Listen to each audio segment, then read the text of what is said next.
So let's get into this whole situation. Let's talk about Cassie. Cassie is testifying, and she's also being cross-examined by Diddy's attorneys, and she talks about an incident that took place back in 2012 where she actually saved Diddy's life.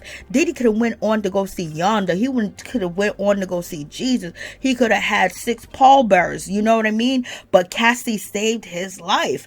And it goes down like this. Diddy in 2012, Cassie and Diddy went to a sex club and they was having a good time. They probably was under the influence, because it's basically stating that Diddy and Cassie was very addicted to substance, and they was addicted to a lot of different things. They was addicted to, things you shouldn't be addicted to, things that you don't need no euphoria from, because it ain't natural, it ain't human, and it ain't normal. But in any event, Cassie testifies that her and Diddy in 2012 went to a sex club in Los Angeles and they was having a good time. And then Diddy went on to the Playboy Mansion, and when Diddy went on to the Playboy Mansion, he was doing whatever he wanted to do over there with Hugh Hefner, because if you know about the bunnies and women that used to work for Hugh Hefner, they have done a lot of documentaries. They've been on the ID channel. They talk about what they experienced, and a lot of them are deceased too as well, so, or had really terrible lives. A few of them had basically good lives, but a lot of them, it went downhill. So I guess birds of a feather flocked together, because Hugh Hefner and Diddy, oh my God. But in any event, Cassie is saying that once Diddy went to the Playboy Mansion and he got back home, and basically she was saying that something was wrong with him, that he wasn't right, and she insisted that they go to the hospital. And when she took Diddy to the hospital, they had learned that Diddy had an overdose. Like, Lord have mercy, she saved his life. Also, Cassie testified that when Diddy had the overdose, that they both were dependent on substance. They both was dependent on it in their relationship. And Cassie testified. And also, Cassie is basically stating that Diddy would get upset and get jealous if Cassie would hang out with her friends and do substance or do drugs with them and not with him. And he would get upset and he would get furious and he would get mad. And then basically at one point in time, he told her, hey, listen, I don't want you doing any type of, substance with anybody except me. And he felt like it was a bond. It was a closeness, that they both got high together and they both, indulge in different substance together. So, this is a whole situation. What's up? What's going on? How y'all doing? How y'all feeling? Let's get down to the situation. Please like, comment, subscribe, share the video, y'all. So let's get down to this whole situation. Let's talk about Diddy and Diddy trial. But also, let's just make it be known that this is a PSA, and this is actually a documentary type of video. This is actually, talking about the trial, Diddy's trial, and it's educational. And we're talking about the criminal justice systems and attorneys and different laws and things of that nature, and different behaviors. So therefore, this is an educational video. Let's get into it. Please like, comment, subscribe, share the video, y'all. Let's get into this. She also testified that one time Diddy got so explosive when he found out that she was hanging out with a guy and she was doing substance, that he flipped out. It was just so explosive that she didn't know what to do.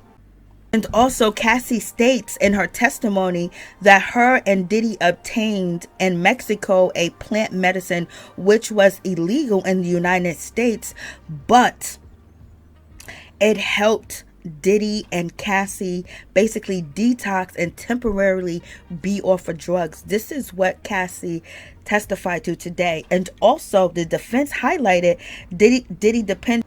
And continuing on with Cassie's testimony, while she's being cross-examined by Diddy's attorney, Cassie was asked, her and Diddy doing substance and narcotics together, was it a safe place for them to do it together?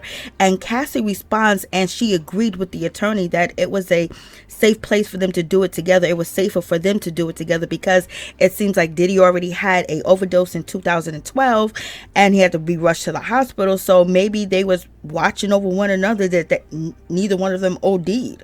Like, it's crazy. In any event, Cassie continued on with her testimony, and she agreed with Diddy's attorney that it was safe for them to do narcotics together, but also they tried psychedelics, and they tried a lot of different other drugs, and she enjoyed experimenting with Diddy, and they enjoyed doing it together, and they both did it through freak off and everything else. And she also says they did it at a desert festival called Burning Man. Like, OMG, that's wild. Burning Man, what was going on? We already know what was going on, child. But in any event, so that's a whole lot going on with Diddy and Cassie. They were really under the influence, and they was really addicted. Like, whoa, this is really crazy. And Cassie was asked by Diddy's attorney while she's being cross-examined that, could you keep up with Diddy? Some people say, oh, I can't keep up with Diddy. Could you keep up with him? And Cassie responds, yes. She said, surprisingly, yeah. So basically, Cassie's out here saying that she can keep up with Diddy. And so that's a whole situation there, because right now Diddy's attorneys are trying to make it seem like and look like that Cassie was a willing participant in these freak offs and these, different fetishes and different, traveling places, going places, swinger clubs. They were both under the influence. They were both like riding the night away together, just living life crazy, very crazy, and very dangerously as well, because anything could happen. We hear Cassie talk about she had sores in her mouth, she had urinary tract infections, she had to get the vitamin D, she had to take all types of fluids and get herself back to being dehydrated, and she almost choked on bodily fluids. Like, so there's so much going on that it don't seem like it was all that fun. But these marathons of parties and do whatever you want, how you want it, when you want it, anytime you want, and under any type of circumstances, was just crazy altogether.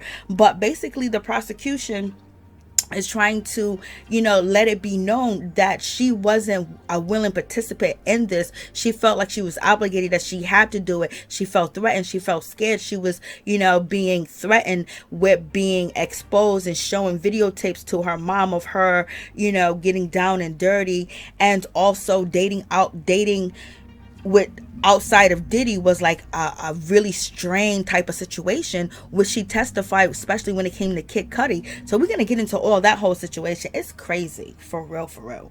But in any event, you guys let me know what you think about the whole situation. Do you think Cassie identified with her attacker? Do you think she had Munchausen syndrome? Do you think she was a participant? Do you think she enjoyed it? Do you think she went along with it because she thought it was okay at first, but then it just got totally out of hand? Did you think that she was coerced into doing these things? So you guys let me know what you think about this whole situation. But it is crazy. We've seen videotapes of her being assaulted and her leaving, but also this testimony where Cassie left Diddy, but she came back to Diddy. And so right now with these text messages that the defense attorney is showing, is trying to say that she's willing, she enjoyed it, she was a part of it, she went shopping, she got things. I asked her if I should have a freak off, and she was okay with it. She wanted to, not do anything because she was ovulating, and she went to the store, she went shopping, she went to go pick up, items for the party. So you guys let me know what you think.